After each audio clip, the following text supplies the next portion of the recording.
Shoulder presses చేసేటప్పుడు ఈ mistakes చేస్తే తొందరగా షెడ్కి వెళ్ళిపోతారు. ఫస్ట్ ఆఫ్ ఆల్ బెంచ్ని ఇట్లా 90 degreesలో పెట్టద్దు. ఇట్లా అప్రైట్ పొజిషన్లో చేస్తే shoulder injury are shoulder pain వచ్చే ఛాన్సెస్ చాలా ఎక్కువ. మీరు ఏం చేస్తారంటే కొద్దిగా ఒక స్టెప్ వెనకాల పెట్టాలి. ఇది అప్రాక్సిమేట్గా 120 degrees యాంగిల్లో ఉంటుంది. పోస్చర్ వచ్చేసి 2 డంబుల్స్ ఇట్లా ఒకటేసారి తీసుకోవద్దు. సో ఎట్ ఏ టైం ఒక్క డంబుల్ మాత్రమే ఇట్లా కాళ్ళతో గైడ్ చేస్తూ తీసుకోవాలి. అండ్ ఆల్సో తీసుకున్నప్పుడు ఎల్బోస్ అనేవి ఇట్లా ఫ్లేర్ అవుట్ అవ్వద్దు. ఇట్లా అయితే ఇంజరీ ఛాన్సెస్ పెరిగిపోతాయి మనకి. సో ఏం చేస్తారంటే సింపుల్గా ఒక గాల్తో ఇట్లా గైడ్ చేసుకొని, ఎల్బోస్ క్లోజ్గా ఉన్నాయి మీరు గమనిస్తే, ఇది కూడా అలానే తీసుకొని అప్పుడు ఇట్లా 45 degreesలో ఎల్బోస్ పొజిషన్ అనేది ఉండాలి. రిస్ట్ ఇట్లా పెట్టి చేస్తే రిస్ట్ పెయిన్ వస్తుంది. సో రిస్ట్ అనేది ఆల్వేస్ ఇట్లా అప్రైట్ ఉండాలి.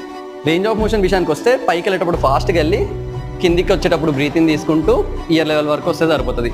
మళ్ళీ బ్రీత్ అవుట్ చేస్తూ పైకి వెళ్ళి ఇట్లా ఫుల్లీ లాకౌట్ చేయొద్దు అనమాట. కొద్దిగా స్లైట్ బెండ్ మెయింటైన్ చేయాలి పైన. నెక్స్ట్ ఏ వర్కౌట్ కావాలో చెప్పండి, వీడియో చేసేద్దాం.